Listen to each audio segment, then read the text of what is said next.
آئین بھی کیا. آپ آئین میں بھی مجھے نہیں آئین کے اندر اتنی کانٹرڈکشن ہے کہ آئین اب بچتا ہوا نظر نہیں آتا. 73 کا آئین کیونکہ آپ نے 58(2)(b) کو خارج کر کے اس آئین کا جنازہ نکال دیا.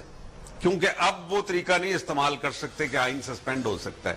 اسی طریقے سے 17 ججز نے افتخار چودھری صاحب کی سربراہی میں فیصلہ کر دیا کہ آئندہ لا آف نیسیسٹی جو ہے انووک نہیں ہوگا. تو اس کا یہ مطلب ہے کہ جو بھی ایک میجر ایکشن کی ضرورت ہے قوم کو, کہیں سے بھی آئے, خود قوم کے عوام کریں یا کوئی, تو پھر آئین کو تو فارغ کرنا ہی پڑے گا. اور کیا آئین کے فارغ ہونے سے ہم برباد ہو جائیں گے, پاکستان ٹوٹ جائے گا؟ ہرگز نہیں, کیونکہ جماعتوں کے اندر وہ سخت نہیں رہ گئی. اور میں تھوڑی سی کلیئرٹی چاہتا ہوں. آپ یہ کہتے ہیں یعنی جب آئے ضیاء الحق تو آئین رہا, جی رہا, جب مشرف آئے تو بھی آئین رہا, آئین رہا, اب آئین ختم ہو. دیکھیں جی, ضیاء الحق صاحب نے کوئی 65 امینڈمنٹ کی, ٹھیک ہے, آئین پھر بھی رہا. اسی طریقے سے پرویز مشرف صاحب کے زمانے میں ارشاد صاحب تھے چیف جسٹس, انہوں نے ان کو اجازت دے دی, پہلے ٹینیور بھی دے دیا, وہ 90 ڈیز سے اوپر بھی دے دیا, پھر کہا جو مرضی کرتے رہے آپ. انہوں نے آئین کے اندر اپنی مرضی سے کی باتیں.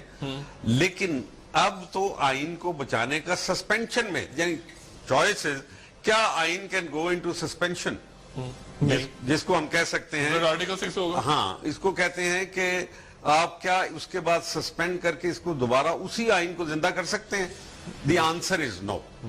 اب جو ہے یہ تو خیر جو بھی کریں گے آپ, اس کے بعد تو آپ کو کوئی جیورسٹی بتائے گا. لیکن اس کو کہتے ہیں سسپینڈڈ اینیمیشن.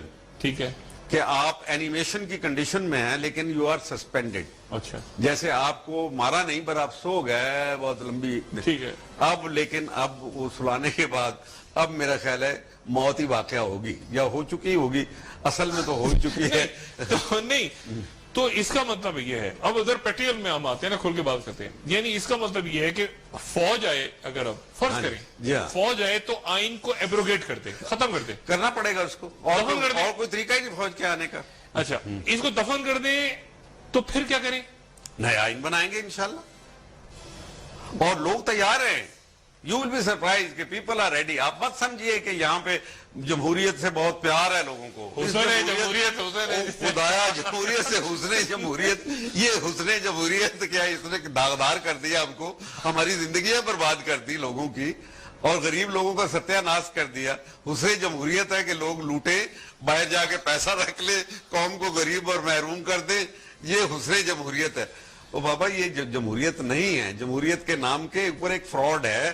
جمہوریت ایک ایلبائی ہے, یعنی ایک جواز ہے ان کا, تاکہ اپنے مقاصد کو یہ حاصل کر سکتے جو ذاتی مقاصد ہیں یا گروہی مقاصد ہیں, ذاتی اور گروہی. میں ان دونوں کو ریجیکٹ کرتا ہوں, قرآن دونوں کو ریجیکٹ کرتا ہے, گروہی مقاصد بھی نہیں, ذاتی مقاصد بھی نہیں.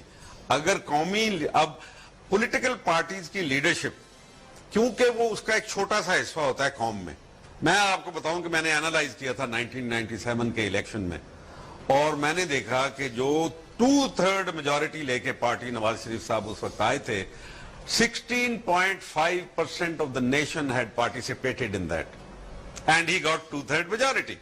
میں نے اس کو خود ابھی فگر نکال کے آپ دیکھ لیں. تو اس کا یہ مطلب ہے کہ قوم اور ہے اور نظام اور ہے. قوم کی سوچ, یہ بڑی